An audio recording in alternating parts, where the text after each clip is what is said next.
Hello friends, நான் USA தமிழன் பேசுகிறேன். இன்றைக்கி வந்து ஒரு இன்ட்ரெஸ்டிங்கான டாபிக் பார்ப்போம்.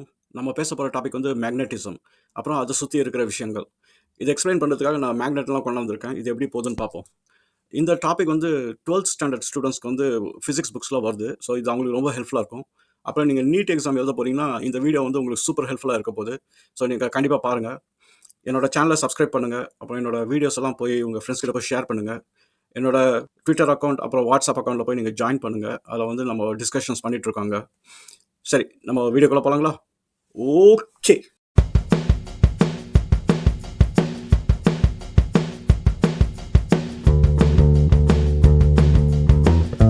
நம்ம இப்போ டாபிக்குள்ளார போகலாம். நம்ம இன்னைக்கு டிஸ்கஸ் பண்ண போகிற டாபிக் வந்து மேக்னட்டிசம், அதுக்கப்புறம் அது சுற்றி இருக்கிற விஷயங்கள். இந்த சப்ஜெக்ட் வந்து 12th கிரேட் ஸ்டூடெண்ட்ஸ்க்கு வந்து ரொம்ப ஹெல்ப்ஃபுல்லாக இருக்க போகுது. ஏன்னா அவங்களுக்கு வந்து இது எக்ஸாம்ஸில் டேரெக்டாக நிறைய கொஷின்ஸ் வரும். ஸோ இந்த வீடியோ வந்து கொஞ்சம் ஹெல்ப்ஃபுல்லாக இருக்கும்னு எனக்கு நம்பிக்கை இருக்குது. சரி, நம்ம மேக்னட்டிசம் உள்ள டீப்பாக போகிறதுக்கு முன்னாடி வந்து டைப்ஸ் ஆஃப் மேக்னெட் வந்து நம்ம தெரிஞ்சுக்கலாம். என்னென்ன வகைகள் இருக்குது மேக்னெட்டில். ஒன்று வந்து பெர்மனன்ட் மேக்னெட், இன்னொன்று வந்து எலக்ட்ரோ மேக்னெட். பெர்மனன்ட் மேக்னெட் வந்து என்னென்னா உங்களுக்கு வந்து மேக்னட்டிசம் இருந்துக்கிட்டே இருக்கும். அது ஒன்றும் அழியாது, ஒன்றும் டிகிரேடும் ஆகாது. ஸோ ஒன்ஸ் வந்து பெர்மனன்ட் மேக்னெட்டாக இருந்தது அப்படின்னா அது பெர்மனன்ட் தான். So magnetism north and south pole இருந்துக்கிட்டே இருக்கும். எலக்ட்ரோ மேக்னெட் வந்து உங்களுக்கு ஆன் டிமாண்ட் மேக்னெட். ஸோ உங்களுக்கு எப்போ மேக்னட்டிசம் தேவையோ அப்போ வந்து உங்களால் வந்து ஒரு எலக்ட்ரிசிட்டி வச்சு உங்களால் ஒரு மேக்னட்டிசமை கிரியேட் பண்ண முடியும். எது காமனாக யூஸ் ஆகுது அப்படின்னா எலக்ட்ரோ மேக்னெட் தான் காமனாக யூஸ் ஆகுது. ஏன்னா பெர்மனன்ட் மேக்னெட் வந்து உங்களுக்கு சின்ன சைஸில் பண்ணலாம், ஆனால் ரொம்ப பெரிய சைஸில் பண்ணணும். ஏதாவது டேமில் பார்த்தீங்கன்னா இந்த டர்பைன்ஸ்லாம் ரன் பண்ணுவாங்க எலக்ட்ரிசிட்டி ஜென்ரேட் பண்ணுறதுக்கு. அந்த மாதிரி இடத்துல பார்த்தீங்கன்னா உங்களுக்கு எல்லாம் பெரிய மேக்னெட் வேணும். ஸோ அதெல்லாம் வந்து நம்ம மேனுஃபேக்சர் பண்ணுறது ரொம்ப கஷ்டம் அது. சரி, இப்போ வந்து மேக்னெட் கிரியேட் பண்ணுறதுக்கு மெட்டீரியல்ஸ் தேவை. அந்த மேக்னெட் வந்து நம்ம பெர்மனன்ட் மேக்னெட்டாக கிரியேட் பண்ணோம் அப்படின்னா நிறைய மெட்டல்ஸோட காம்பினேஷன் தான், எலமெண்ட்ஸ் காம்பினேஷன் தான் கிரியேட் பண்ணுறாங்க. ஒன்று வந்து அயன் யூஸ் பண்ணுவாங்க, அப்புறம் நிக்கல், கோபால்ட், அப்புறம் போரான் கூட யூஸ் பண்ணுவாங்க. இதெல்லாம் ஃபியூஸ் பண்ணி ஒரு மோல்டில் போட்டு ஒரு மேக்னெட் வந்து கிரியேட் பண்ணுவாங்க. ஸோ இப்போ உதாரணம் பார்த்தீங்கன்னா இது ஒரு மேக்னெட், இது வந்து ஒரு பார் மேக்னெட். இந்த பார் மேக்னெட் வந்து கிரியேட் பண்ணுறதுக்கு ஒரு கேஸ்டிங் ஒன்று வச்சுருப்பாங்க. அந்த கேஸ்டிங்கில் வந்து இந்த எலமெண்ட்ஸ் எல்லாம் ரொம்ப டெம்பரேச்சர் ஏற்றி ஹீட் பண்ணி ஒரு மோல்டில் போட்டாங்கன்னா உங்களுக்கு இந்த மாதிரி ஒரு மேக்னெட் வரும். ஆனால் உங்கள் அந்த மோல்டுலேருந்து வெளில எடுக்கும்போது இது மேக்னெட்டாக இருக்காது. இது வந்து ஜஸ்ட் இன்னொரு ஒரு காம்பினேஷன் ஆஃப் மெட்டல்ஸ் மாதிரி தான் இருக்கும். ஆனால் மேக்னட்டிசம் கிரியேட் பண்ணுறதுக்கு ஒரு மெத்தட் இருக்குது. அப்படி தான் வந்து பெர்மனன்ட் மேக்னெட் வந்து கிரியேட் பண்ணுவாங்க. இது வந்து ஸ்மால் ஸ்கேலில் நம்ம வீட்டில் கூட பண்ணலாம். ஸோ ஒன்றும் தப்பு கிடையாது. ஆனால் ரொம்ப காஷியஸாக இருக்கணும் ஒரு மேக்னெட்டை கிரியேட் பண்ணுறது. ஏன்னா இது நம்ம வந்து வெரி ஹை டெம்பரேச்சர்ஸில் வந்து ஆப்ரேட் பண்ணுவோம். அதனால் வந்து இது வீட்டில் பண்ணால் ரொம்ப சேஃப்டி ப்ரொசீஜர்ஸ்லாம் வச்சு தான் வந்து மேக்னெட்ஸை வந்து கிரியேட் பண்ணணும். சரி, இப்போ இந்த பார் மேக்னெட் வந்து ஆக்சுவலாக எப்படி உருவாக்கப்பட்டது அப்படின்றத நம்ம பார்க்கலாம். இப்போ ஃபஸ்ட்டு ஸ்டெப் வந்து கேஸ்டிங் பண்ணி இந்த மாதிரி ஒரு ஷேப்பில் வந்து கொண்டாந்துருவாங்க. இந்த ஷேப்பும் மாறும். ஹார்ஸ் ஷூ ஷேப், இந்த மாதிரி ரவுண்ட் ஷேப், இந்த மாதிரி எந்த ஷேப் வேணாலும் இருக்கலாம். ஆனால் இதுதான் ஃபஸ்ட்டு ஸ்டெப். இதை கொண்டாந்துருவாங்க. இதை கொண்டாந்துட்டோன்னே எப்படி வந்து இந்த north and south pole define பண்ணுறாங்க அப்படிங்கிறது புரியணும் அப்படின்னா நீங்கள் வந்து இப்போ ஆட்டம் லெவலுக்கு போகணும். இந்த எலக்ட்ரான் ஸ்பின் பற்றி ஒரு வீடியோ போட்டிருந்தேன். அந்த வீடியோ வந்து நான் லிங்க் கீழே போடுறேன். அதை நீங்கள் போய் பாருங்கள். இதில் முக்கியமான வேலையை வந்து எலக்ட்ரானோட வேலை தான். எலக்ட்ரான் வந்து ஆட்டமில் சுற்றிக்கிட்டே இருக்குது. அது சுற்றும் போது என்னென்னா எலக்ட்ரானை சுற்றி ஒரு மேக்னெட்டிக் ஃபீல்டு வந்து கிரியேட் ஆகும். இப்போ எலக்ட்ரானோட ஸ்பின் வந்து பார்த்தீங்கன்னா plus half and minus half 2 இருக்கும். இப்போ எந்த ஸ்பின்ல இருக்கோ ஸ்பின் அது வந்து சுற்றலை. நீங்கள் அந்த வீடியோ பார்த்தீங்கன்னா உங்களுக்கு தெரிஞ்சிடும். எந்த ஸ்பின்ல வந்து இருக்கோ அது அப்போ வந்து மேக்னெட்டிக் போல்ஸ் வந்து நார்த் அண்ட் சவுத் மேலே கீழே இருக்கும், இல்லாட்டி ரிவர்ஸாக இருக்கும். ஸோ எந்த ஸ்பின் பொறுத்து ப்ளஸ் ஹாஃப் அண்ட் மைனஸாக பொறுத்து அந்த நார்த் அண்ட் சவுத் போல் வந்து மாறிடும். ஏன்னா அது மேக்னெட்டிக் ஃபீல்டு வந்து ஜென்ரேட் பண்ணுது. இப்போ நிறைய எலக்ட்ரான்ஸ் இருக்கிறதுனால வந்து என்னன்னா ஒன்றுக்கு ஒன்று வந்து கேன்சல் ஆகிடும் அந்த அந்த மேக்னெட்டிக் ஃபோர்ஸஸ். ஆனால் சில எலக்ட்ரான்ஸில் வந்து அது கேன்சல் ஆகாது. ஸோ அந்த மாதிரி மெட்டல் தான் நம்ம சூஸ் பண்ணுறோம். அது வந்து அயனும் ஒரு மெட்டல். இப்போ நான் இந்த இந்த மெட்டலோட தன்மையை வந்து நம்ம அட்வான்டேஜ் எடுத்து நம்ம என்ன பண்ணுறோம் அப்படின்னா நம்ம எக்ஸ்டர்னலாக இப்போ வந்து இனிஷியலாக இது மேக்னெட் இல்லாமல் இருக்குது. நம்ம எக்ஸ்டர்னலாக ஒரு ஃபோர்ஸ் ஒன்று கொடுத்தோம் அப்படின்னா நம்ம வந்து அந்த நார்த் அண்ட் சவுத் போல வந்து நம்ம அலைன் பண்ண வச்சிடறோம் ஒரு ஒரு டைரக்ஷனில். அது என்ன ஆகும் அப்படின்னா இந்த மாதிரி ஒரு மேக்னெட்டாக உருவாயிடும். சரி, நான் இதை ரிப்பீட் பண்ணுறேன். ஃபர்ஸ்ட் வந்து இந்த மெட்டல்குள்ளார வந்து ஆட்டம்ஸ் வந்து சுற்றிக்கிட்டு இருக்கு. அந்த ஆட்டம்ஸில் வந்து மேக்னெட்டிக் ஃபீல்டு இருக்குது. அது வந்து நார்த் அண்ட் சவுத் போல் எல்லாம் வந்து வேறு வேறு டைரக்ஷனில் பாயிண்ட் பண்ணிட்டு இருக்கு. அதனால தான் இனிஷியலாக அந்த மெட்டல் வந்து மேக்னெட் கிடையாது. ஏன்னா அது ரேண்டமாக ஒவ்வொரு இடத்துல சுற்றிட்டு இருக்கு. நம்ம என்ன பண்ணுறோம் அப்படின்னா நம்ம வெளியிலேருந்து ஒரு மேக்னெட்டை வச்சு இல்லை ஃபோர்ஸை வச்சு நம்ம வந்து அதை அலைன் பண்ணிடுறோம். என்னன்னா எல்லாமே ஒரு சைடுக்கு திரும்ப நார்த் அப்புறம் இல்லை சவுத் இந்த மாதிரி திரும்ப அலைன் பண்ணுறதுனால என்ன ஆகுதுன்னா இங்கே மேக்னெட் வரும்போது ஒரு சைடு வந்து நார்த் போல், ஒரு சைடு வந்து சவுத் போல் அப்படின்ற மாதிரி நம்ம 2 போல் வந்து கிரியேட் பண்ணிடுறோம். ஸோ இப்போ வந்து என்னன்னா இந்த எலக்ட்ரானோட மெயின் வேலையா வந்து அந்த மேக்னெட்டிக் ஃபோர்ஸை வந்து நம்ம ஓரியன்ட் பண்ண வைக்கிறது தான். ஸோ இப்போ வந்து என்னன்னா இப்போ ஆட்டம்ஸ் எல்லாமே வந்து ஒரு கார்னர்ல வந்து ஒரு டைரக்ஷன் வந்து பாயிண்ட் பண்ணிட்டு இருக்கு. இது சேஞ்ச் ஆகுமானா சேஞ்ச் ஆகாது. ஒன்ஸ் நீங்க மாற்றி விட்டீங்கன்னா அது பெர்மனெண்ட்டாக இருக்கும். அதனால தான் இது வந்து பெர்மனெண்ட் மேக்னெட் அப்படிங்கிறது நம்ம வந்து சொல்றோம். இப்போ வந்து என்கிட்ட 2 மேக்னெட் இருக்கு. ஒரே டைப் ஆஃப் மேக்னெட். இப்ப என்னன்னா, இது வந்து ஒரு நார்த் போல், அப்புறம் இன்னொரு நார்த் போல். நம்ம 2 கொண்டாந்தோம் அப்டின்னா, 2மே ஒரே அலைன்மென்ட்ல இருக்கனால இது வந்து ரிப்பல் பண்ணும். ஒட்ட விடாது. இப்ப நான் சவுத் போல் கொண்டாந்து இதுல வச்சுட்டேன் அப்டின்னா, இது வந்து ஒட்டிக்கும். ஸோ இது வந்து ரிப்பல் ஆகாது, ஒட்டிக்கும். இப்போ ஒரு சினாரியோ எடுத்துப்போம். இந்த ஒரு மேக்னெட்ட வந்து நான் வந்து உடைச்சிடுறேன். 2ஆ உடைச்சிடுறேன், இல்ல 3ஆ உடைச்சிடுறேன். அப்டின்னா, இப்போ நார்த் போல் இங்க இருக்கு, சவுத் போல் இங்க இருக்கு. என்ன ஆகும்? அப்டின்னு நம்ம கேட்டோம் அப்டின்னா, ஒண்ணும் ஆகாது. என்னன்னா, நீங்க எத்தன பீஸ் உடைச்சாலும், அந்த நார்த் அண்ட் சவுத் வந்து மறுபடியும் அதே மாரி பிஹேவ் பண்ண ஆரம்பிச்சுரும். இந்த மேக்னெட்ட வந்து நான் 2ஆ உடைச்சேன் அப்டின்னா, அந்த ஒவ்வொரு சின்ன பீஸும் வந்து நார்த் அண்ட் சவுத் போலா மாறிடும். அது எப்படி நார்த் அண்ட் சவுத்தா மாறும்? ஏன்னா நம்ம தான் வந்து அலைன் பண்ணி ஒரு இடத்துல நார்த் எல்லாம் இப்படி தள்ளியாச்சு, சவுத் எல்லாமே இப்படி தள்ளியாச்சு அப்படின்னு நீங்க கேட்கலாம். நல்ல கொஸ்டின் தான். என்னன்னா நீங்க வந்து நீங்க எலக்ட்ரான் வந்து 2 டைரக்ஷன்ல ஃபேஸ் பண்ணியிருக்கணும். North and சவுத்ன்னு. ஸோ அப்படி பார்த்தீங்கன்னா, இந்த டைரக்ஷன்ல ஃபேஸ் பண்றது எல்லாமே நார்த்ல இருக்கு அப்படின்னு நம்ம வச்சோம் அப்படின்னா, ரிவர்ஸ்ல இருக்கு சவுத். அதனால மேக்னெட்ட நீங்க வந்து நடுவுல வந்து நீங்க பிரேக் பண்ணிட்டாலும், எந்த பொசிஷன்ல பிரேக் பண்ணிட்டாலும், என்னன்னா உங்களுக்கு வந்து ஒரு டைரக்ஷன்ல நார்த் ஏற்கனவே இருக்கு. ஸோ அடுத்த டைரக்ஷன் சவுத்தா தான் இருந்தாகணும். அதனால தான் வந்து மேக்னெட் வந்து நீங்க உடைச்சாலும் சவுத்தா இருந்துகிட்டே இருக்கும். அதே மாரி நீங்க சவுத் போல்ல போயிட்டு நீங்க அந்த இடத்துல நீங்க வந்து உடைச்சிட்டாலும், நீங்க வந்து நீங்க உடைச்ச ஹால்ஃப் எல்லாமே வந்து நார்த்ல ஃபேஸ் பண்ணிட்டு இருக்கு. அதனால வந்து பிரச்சனையே கிடையாது. ஆனா மேக்னெட் இங்க தவறுதலா நீங்க கீழ போட்டு உடைஞ்சிட்டாலும், அந்த துண்டு மேக்னெட்டும் வந்து ஒட்டும். அதுதான் வந்து மேக்னெட்டோட பிஹேவியர். சரி, இப்ப நம்ம வந்து மேக்னெட்டோட தன்மைங்க பார்ப்போம். ப்ராப்பர்ட்டீஸ் ஆஃப் மேக்னெட் அப்படின்னு சொல்லுவோம். என்னன்னா, இப்ப வந்து இந்த ஒரு மேக்னெட் இருக்கு. இதுக்கு வந்து ஒரு நார்த் போல், ஒரு சவுத் போல் இருக்கு. இப்ப மேக்னெட்டிக் ஃபோர்ஸ் எங்க ஜாஸ்தியா இருக்கு அப்படின்னு நம்ம பார்த்தோம் அப்படின்னா, இந்த எண்டுல இருக்கும். எண்டுல இருக்கும், இந்த எண்டுல இருக்கும். அங்க தான் ஃபோர்ஸ் ஜாஸ்தியா இருக்கு. அப்படியே மிடில்க்கு வந்தீங்கன்னா, கொஞ்சம் ஃபோர்ஸ் வந்து கம்மியா இருக்கும். ஏன் வந்து எண்டுல ஜாஸ்தியா இருக்கு அப்படின்னா, ஏன்னா நம்ம வந்து எல்லா ஆட்டம்ஸையும் வந்து இந்த சைட் ஃபேஸ் பண்ற மாரி அலைன் பண்ணியாச்சு. அதனால வந்து ஏன்னா உங்களுக்கு வந்து எண்டுக்கு வர வர வந்து ஃபோர்ஸ் வந்து ஜாஸ்தியா இருக்கும். மிடில்க்கு போக போக வந்து ஃபோர்ஸ் வந்து கம்மியா இருக்கும். இப்போ மேக்னெட்டிக் ஃபீல்டுன்னு ஒண்ணு இருக்கு. மேக்னெட்டிக் ஃபீல்ட்னா அது வந்து எவ்வளோ வந்து கண்ட்ரோல் பண்ணுது. அதாவது இந்த இடத்த விட்டுட்டு எங்க வெளியில எவ்வளோ தூரம் வந்து அதுக்கு பவர் இருக்கு. அதான் வந்து மேக்னெட்டிக் ஃபீல்டு. அந்த மேக்னெட்டிக் ஃபீல்டு வந்து எப்படி டிஃபைன் ஆகும்னா, அந்த மேக்னெட்டிக் லைன்ஸ் வந்து எங்க போகுது, எப்படி ஃப்ளோ ஆகுது. அத பொறுத்து மேக்னெட்டிக் ஃபீல்டு வந்து டிஃபைன் ஆகும். மேக்னெட்ல பார்த்தீங்கன்னா, 2 விதமா மேக்னெட்டிக் லைன்ஸ் வந்து டிராவல் ஆகும். ஒண்ணு வந்து வெளியில எப்படி டிராவல் ஆகுது, அப்புறம் உள்ள எப்படி டிராவல் ஆகுது. உள்ள எப்படி டிராவல் ஆகுது அப்படின்னா, உங்களுக்கு வந்து சவுத்லேருந்து நார்த்துக்கு போகும் மேக்னெட்டிக் லைன்ஸ். அதாவது மேக்னெட்டுக்கு உள்ள சவுத் போல்லேருந்து நார்த் போலுக்கு வந்து போகும். இதே வந்து மேக்னெட் வெளியில போனீங்க அப்படின்னா, நார்த் போல்லேருந்து சவுத்துக்கு இப்படி வளைஞ்சு இப்படி வரும். ஏன்னா, அது வந்து இந்த சவுத் போல கண்டுபிடிக்க பார்க்கும். அதனால வந்து இது பெண்ட் ஆகி இப்படி வளைஞ்சு வரும். ஸோ, இப்போ மேக்னெட்டிக் ஃபீல்ட் பார்த்தீங்கன்னா, எல்லா டைரக்ஷன்லயும் வந்து நார்த்லேருந்து சவுத்துலேருந்து பெண்ட் ஆகும். அதே மாரி இந்த எல்லா டைரக்ஷன்லயும் வந்து இந்த மாரி தான் இருக்கும். இப்போ நீங்க வந்து எங்க வந்து மேக்னெட்டிக் ஃபோர்ஸ் வந்து ஜாஸ்தியா இருக்கு அப்படின்னு பார்த்தீங்கன்னா, உங்களுக்கு வந்து இந்த எண்ட்ல வந்து ஜாஸ்தியா இருந்து, அதுக்கப்புறம் நீங்க வந்து ஏதாவது ஒரு மெட்டல அதாவது ஒரு இன்னொரு உதாரணம் எடுத்துக்கலாம். இந்த மாரி இன்னொரு அயர்ன் பார் இந்த ஏதாவது ஒண்ணு கொண்டாடுனோம் அப்படின்னா, நம்ம வந்து பக்கத்துல வர வர வந்து உங்களுக்கே வந்து அந்த புல் பண்ற ஃபோர்ஸ் வந்து உங்களுக்கு தெரியும். இல்ல ரிப்பல் பண்ற ஃபோர்ஸ் வந்து தெரியும். ஸோ நான் இந்த மேக்னெட் வச்சு பார்த்தேன்னா, எனக்கு வந்து இங்க தெரியுது. இவ்வளோ டிஸ்டன்ஸ்ல தெரியுது. ஏதோ ஒண்ணு இழுக்குது இல்ல ரிப்பல் பண்ணுது அப்படின்னு. ஸோ பார்த்தீங்க அப்படின்னா, மேக்னெட்டிக் ஃபீல்ட் வந்து இவ்வளோ தூரம் வந்து தள்ளி இருக்கு. ஸோ இதுதான் வந்து மேக்னெட்டிக்கோட அந்த ரேஞ்ச். எவ்வளோ மேக்னெட்டிசம் ரேஞ்ச் இருக்கு அப்படின்னு. இப்போ இந்த மேக்னெட் எடுத்து ஒரு ஸ்ட்ரிங்ல நம்ம வந்து தொங்க போடுறோம்னு வச்சுக்கோங்களேன், சஸ்பெண்ட் பண்றோம் அப்படின்னா, நம்ம எந்த டைரக்ஷன்ல மேக்னெட் வச்சாலும் அது கரெக்ட்டா வந்து ஒரு டைரக்ஷன்ல தான் அது வந்து பாயிண்ட் பண்ணும்.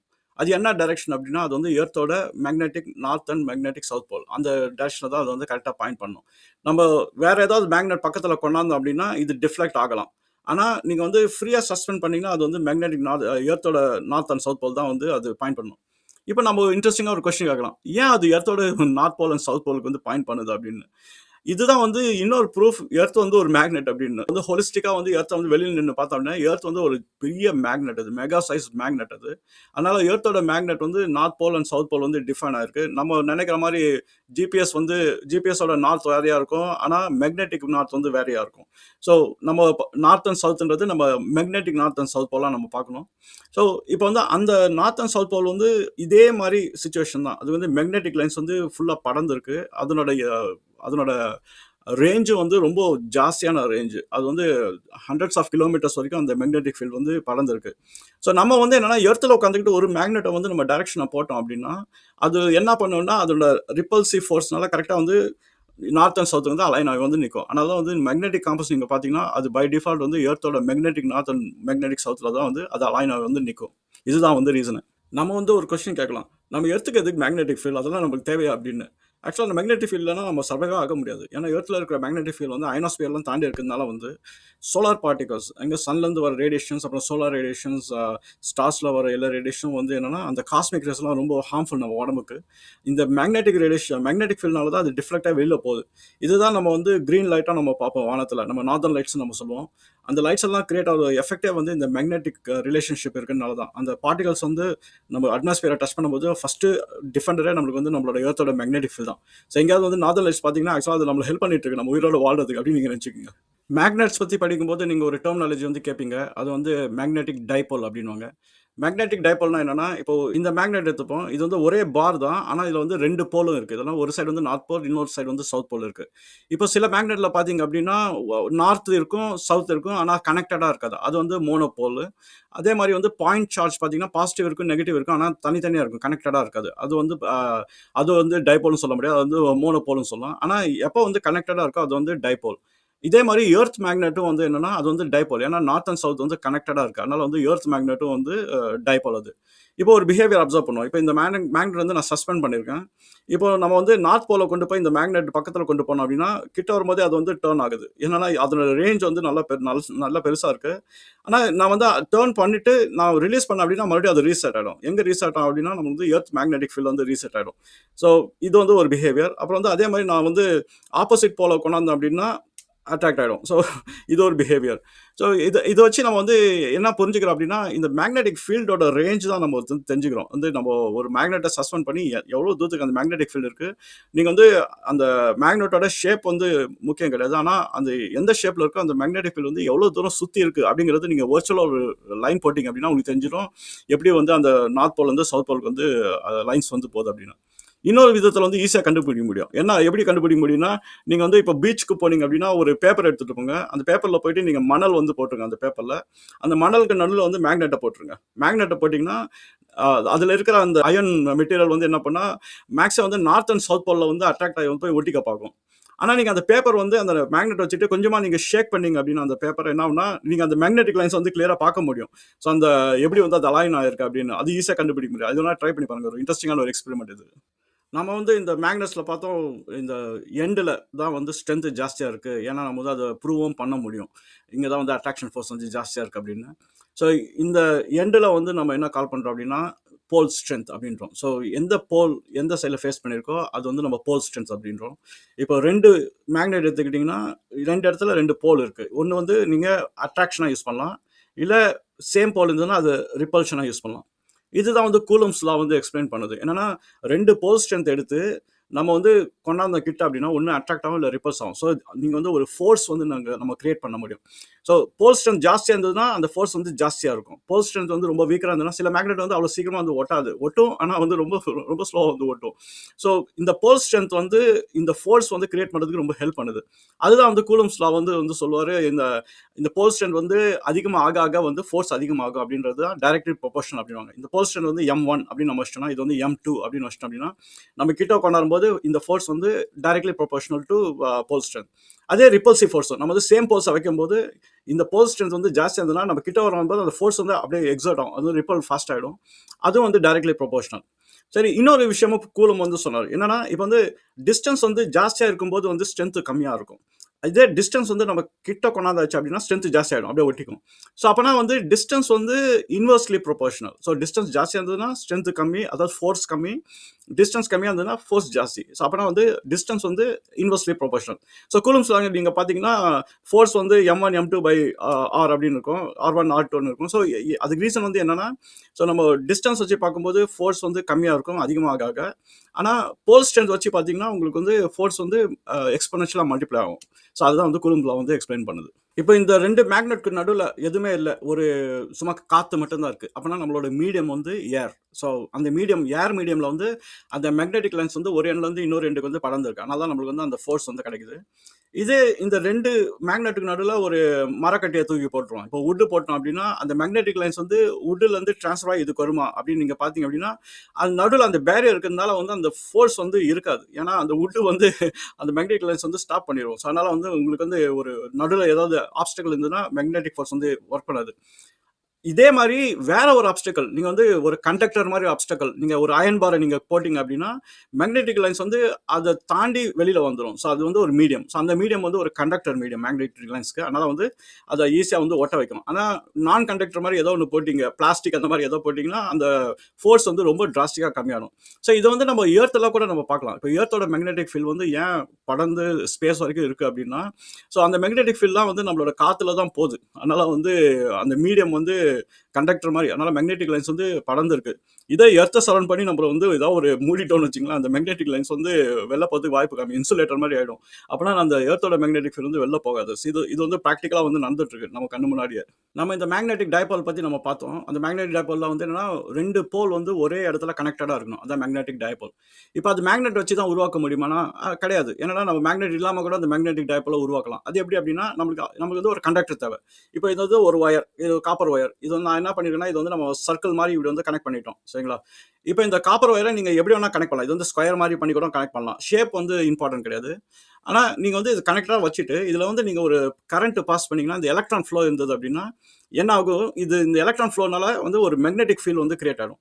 அந்த மேக்னெட்டிக் ஃபீல்ட் பார்த்தீங்க அப்படின்னா, எந்த டைரக்ஷன்ல வந்து அந்த ஃப்ளோ இருக்கோ, அந்த டைரக்ஷன்ல வந்து நீங்க வந்து இந்த மாரி ஒரு தம்ப் வச்சு நீங்க பார்த்துக்கலாம். என்னன்னா, இந்த விரல் வந்து டைரக்ஷனு, தம்ப் வந்து நார்த் போல். ஸோ இப்படி பார்த்தோம்னா, இப்ப இந்த ஒயர்ல வந்து இப்படி போயிட்டு இருக்கு கரண்ட் அப்படின்னா, நம்ம தம்ப் வச்சு இப்படி பார்த்தோம் அப்படின்னா, அந்த டைரக்ஷன் ஆஃப் கரண்ட், அப்புறம் வந்து இந்த தம்ப் வந்து மேக்னெட்டிக் நார்த் போல். ஸோ நீங்க வந்து அந்த மேக்னெட்டிக் நார்த் போல சவுத் போல் வந்து அது உருவாகும். அதனால அது மொமெண்டல்லாம் வந்து அது வந்து ஒரு டைபோல் மேக்னெட்ட கிரியேட் பண்ணிரும். ஸோ இது வந்து நம்ம எலக்ட்ரோ மேக்னெட் அப்படின்னு நம்ம கால் பண்றோம். என்னன்னா நம்ம ஒரு ஒயர ஒரு காயில் வச்சு நம்ம வந்து எலக்ட்ரோ மேக்னெட்ட வந்து நம்ம கிரியேட் பண்றோம். அது ரியல் மேக்னெட் தான். நம்ம வந்து இன்னொரு மேக்னெட்ட கொண்டாந்து நம்ம டெஸ்ட் பண்ணோம் அப்படின்னா, நார்த் அண்ட் சவுத் போல் வந்து அட்ராக்ட் ஆகுதா, ரிப்பல் ஆகுதா அப்படின்னா, அங்க ஒரு ஃபோர்ஸ் இருக்கும். இப்போ இது வந்து நெறைய விஷயம் வந்து ஓப்பன் ஆகுது. இந்த மாரி எலக்ட்ரோ மேக்னெட் கிரியேட் பண்றதுனால. இப்போ சாதாரண மேக்னெட் பார்த்தீங்கன்னா, நம்ம ரெகுலர் மேக்னெட் எடுத்தீங்கன்னா, அந்த ஃபோர்ஸ் வந்து பெர்மனன்ட் மேக்னெட்டா இருக்கிறதுனால அது டிஃபைன்டு. எவ்வளோ ஃபோர்ஸ் இருக்கோ அவ்வளோதான். ஆனா எலக்ட்ரோ மேக்னெட்டா இருக்கிறதுனால வந்து நம்ம ஃபோர்ஸ வந்து மேனிபுலேட் பண்ண முடியும். இப்போ நம்ம இந்த ஒயர்ல வந்து எவ்வளோ ஃபோர்ஸ் இருக்கோ, அதுக்கு வந்து நம்மளுக்கு பத்தல அப்படின்னா, நம்ம காயில ஏத்த வேண்டியது தான். இது ஒரு ரிங் இருக்குது, இன்னும் 10 ரிங் குடுக்க வேண்டியது தான். அதுதான் வந்து நம்ம மோட்டார்லலாம் அந்த காயில் வந்து வைண்டிங்ன்னு சொல்லுவோம். நம்ம எவ்வளோ வைண்டிங் குடுக்குறோமோ, அவ்வளோ ஃபோர்ஸ் மேக்னெட் வந்து கிரியேட் ஆயிடும். அதுக்கேத்த மாரி நம்ம ஆல்டர்னேட்டிங் கரண்ட்லாம் நம்ம ஜெனரேட் பண்ண முடியும். ஆனா அதான் அட்வான்டேஜ். ஸோ இப்போ இந்த டைபோல் மேக்னெட்ட நம்ம நார்த் அண்ட் சவுத் போல் வந்து கிரியேட் பண்றதுனால வந்து, ஸோ நம்ம வந்து ஃபோர்ஸ் வந்து நம்ம மேனிபுலேட் பண்ணி நம்ம ஏத்தவும் முடியும், இறக்கவும் முடியும். ஸோ எவ்வளோ கரண்ட் குடுக்குறோம், எவ்வளோ ஃப்ளோ ஆஃப் எலக்ட்ரான்ஸ் குடுக்குறோம் அப்படின்னு பொறுத்து, அந்த மேக்னெட்டிக் இன்டென்சிட்டி அந்த ஃபீல்டும் பெருசாவும் ஆகும், சின்னதாவும் ஆக்கலாம். அப்புறம் எத்தனை காயில் நம்ம ஆட் பண்றோமோ, அதுக்கேத்த மாரி அந்த ஃபீல்டோட பரப்பளவு, அதுவும் வந்து நம்ம வந்து மேனிபுலேட் பண்ணி ஈஸியா பண்ண முடியும். ஆனா இதே நம்ம பார் மேக்னெட்ல இல்ல ஹார்ஸ் ஷூ மேக்னெட்ல பார்த்தீங்கன்னா, அது டிஃபைன்டு. ஸோ அதுக்கு ஒரு லிமிட்டேஷன்ஸ் இருக்கு. அதனால தான் வந்து நெறைய டைம் வந்து நம்ம அந்த மாரி ஒரு பார் மேக்னெட்ட வந்து நம்ம யூஸ் பண்ண மாட்டோம். சும்மா லேப்ல வேணா யூஸ் பண்ணிக்கலாம். பட் பிராக்டிகலுக்கு வந்து அது வந்து செட் ஆகாது பிராக்டிகல் பர்ப்பஸ்க்கு. ஸோ இந்த மாரி ஒரு காயில் பேஸ்டு எலக்ட்ரோ மேக்னெட் நம்ம டைபோலா இருக்கிறதுனால வந்து அதே ப்ராப்பர்ட்டீஸ் வந்து நம்மளுக்கு கிடைக்கும். ஒண்ணும் வித்தியாசம் கிடையாது. ஃபோர்ஸ் வந்து நம்ம மேனிபுலேட் பண்ண முடியும். இந்த காயில் வச்சு கிரியேட் பண்ற மேக்னெட்ல வந்து ஒரு சூப்பரான ஒரு அட்வான்டேஜ் இருக்கு. என்னன்னா, நமக்கு வந்து டைரக்ஷன நம்ம கண்ட்ரோல் பண்ண முடியும். ஏன்னா, இப்ப வந்து ஒரு கரண்ட் வந்து இந்த டைரக்ஷன்ல போயிட்டு இருக்கோம்னா, அத அப்படியே நம்ம ரிவர்ஸ் பண்ண முடியும். ஏன்னா, நமக்கு ஆல்டர்னேட்டிங் கரண்ட் பார்த்தீங்கன்னா, உங்களுக்கு வந்து சைன் வேவ் தான் அது. அது வந்து ஒரு இடத்துல வந்து ஒரு டைரக்ஷன்ல போகும். அடுத்து அப்படியே மாறிடும். ஸோ, இப்போ வந்து என்னன்னா, இது வந்து ரொம்ப சூப்பரான ஒரு இன்ட்ரஸ்டிங்கான கான்செப்ட். டெஸ்லா தான் இத வந்து பயனியர் பண்ணாரு இந்த இந்த விஷயத்துல. ஸோ, இப்போ நம்ம ஆல்டர்னேட்டிங் கரண்ட் இருக்கிறதுனால நம்ம அந்த ஃபீல்ட் வந்து நம்ம நம்ம விரல் வச்சு பார்த்தோம். ஸோ, ஒரு டைரக்ஷன்ல போம்போது நார்த் போல் இப்படி இருக்கும். நம்ம டைரக்ஷன் அத ரிவர்ஸ் பண்ணிட்டோம்னா நார்த் போல் வந்து கீழ போயிடும். ஏன்னா வந்து அந்த கரண்ட் ஃப்ளோ வந்து வேற டைரக்ஷன்ல இருக்கும். ஸோ, அப்படி இருக்கும்போது இந்த மாரி மாறி போயிட்டே இருக்கும். ஸோ, இப்போ என்னன்னா நம்மளுக்கு வந்து ஒரு வேரியபிள் மேக்னெட்டிக் ஃபீல்ட் வந்து ஒண்ணு கிரியேட் ஆகுது. வேரியபிள் மேக்னெட்டிக் ஃபீல்ட் கிரியேட் ஆகுறதுனால என்னன்னா, நம்ம அதுலருந்து நம்ம எலக்ட்ரிக் கரண்ட்ட ஜெனரேட் பண்ண முடியும். ஸோ, அது வந்து நம்ம பின்னாடி பார்ப்போம். பட் ஆனா ஒரு ஐடியாக்காக சொல்றேன். நம்ம அந்த மேக்னெட்டிக் ஃபோர்ஸ வந்து நம்ம மேனிபுலேட் பண்றதுல பலவிதமா மேனிபுலேட் பண்ணலாம். இப்போ இந்த காயில் வச்சு நம்ம மேக்னெட்டிக் டைபோல் வந்து எப்படி கிரியேட் பண்றதுன்னு தெரிஞ்சுக்கிட்டோம். இப்போ நீங்க அடிக்கடி ஒரு டெக்னிக்கல் டெர்ம் வந்து கிராஸ் பண்ணுவீங்க. அது வந்து மேக்னெட்டிக் மொமென்ட் அப்படின்னுவோம். மேக்னெட்டிக் மொமெண்ட்னா என்ன? ஆக்சுவலா நம்ம பேசினது எல்லாமே தான் அதுல அடங்கியிருக்கு. என்னன்னா மேக்னெட்டிக் மொமெண்ட்ன்றது இந்த டைபோலோட ஸ்ட்ரென்த். எவ்வளோ பவர்ஃபுல்லா இந்த மேக்னெட் இருக்கு. நம்ம இந்த கண்டக்டர் வச்சு பண்ணது வந்து மொமெண்ட். ஸோ இந்த மேக்னெட்டிக் டைபோல் மொமெண்ட்ட வந்து கண்டுபிடிக்கிறது ரொம்ப ஈஸி. என்னன்னா நம்ம வந்து ஸ்ட்ரென்த் எப்படி நான் வந்து இந்த டைபோல் ஸ்ட்ரென்த்த நம்ம இன்கிரீஸ் பண்றது. அதான் மொமெண்ட்ன்றோம். இப்போ பல ஃபேக்டர்ஸ் இருக்கு. ஒண்ணு வந்து இந்த ஏரியா. ஸோ இந்த ஒயரோட ஏரியா நம்ம பெருசாக்கணும் அப்படின்னா, நமக்கு வந்து பெரிய மேக்னெட்டிக் ஃபீல்ட். ஸோ அப்பன்னா ஒரு ஏரியான்னு ஒரு ஃபேக்டர் ஒண்ணு இருக்கு. இன்னொன்னு வந்து நம்ம வந்து ஒரே ஒரு காயில் மட்டும் வச்சோம்னா, அதுக்குரிய மேக்னெட்டிக் பவர் தான் கிடைக்கும். அதான் மொமெண்ட். அதனால நம்ம வந்து நெறைய காயில் போட்டோம் அப்படின்னா, அதுக்கு வந்து நம்ம நெறைய பவர் கிடைக்கும். ஸோ நம்பர் ஆஃப் காயில்ஸ் அது ஒரு ஃபேக்டர் அது. இன்னொரு ஃபேக்டர் வந்து என்னன்னா, நம்ம மெயினா மேக்னட்டிசம் கிரியேட் பண்றதே வந்து நம்ம எலக்ட்ரான் ஃப்ளோல வச்சு தான் கிரியேட் பண்றோம். அப்பனா நம்ம ஸ்பீட் ஆஃப் கரண்ட் நம்ம நெறைய ஹையர் வோல்டேஜ் குடுத்தோம் அப்படின்னா, அந்த ஸ்பீட் வந்து நம்மளுக்கு வந்து ரொம்ப ஹெல்ப்ஃபுல்லா இருக்கும். அதனால வந்து இன்னும் பவர்ஃபுல்லான மேக்னெட் வந்து நம்மளுக்கு வந்து கிடைக்கும். ஸோ இப்போ மேக்னெட்டிக் டைபோல் மொமெண்ட் அப்படின்னு நீங்க பார்த்தீங்க அப்படின்னா 3 ஃபேக்டர் தான். வந்து உங்களுக்கு எத்தனை காயில் இருக்கு அது ஒண்ணு. அப்புறம் எவ்வளோ பரப்பளவு இருக்கு ஏரியா. அப்புறம் வந்து எவ்வளோ ஃபாஸ்ட்டா நம்ம வந்து கரண்ட் அனுப்புறோம். அத பொறுத்து வந்து உங்களுக்கு சின்ன மேக்னெட் வேணுமா, இல்ல பெரிய மேக்னெட் வேணுமா, டைபோல் மேக்னெட்ன்றது நம்ம ஈஸியா வந்து கண்டுபிடிச்சிடலாம். சரி, நம்ம இந்த வீடியோல வந்து மேக்னடிசம் பத்தி கொஞ்சம் ஃபவுண்டேஷனல் எலமெண்ட்ஸ்லாம் நம்ம பார்த்தோம். ஆனா நெறைய விஷயம் இருக்கு கோ த்ரூ பண்றதுக்கு. அத பண்ணா இந்த வீடியோ வந்து சூப்பர் பெருசாயிடும்.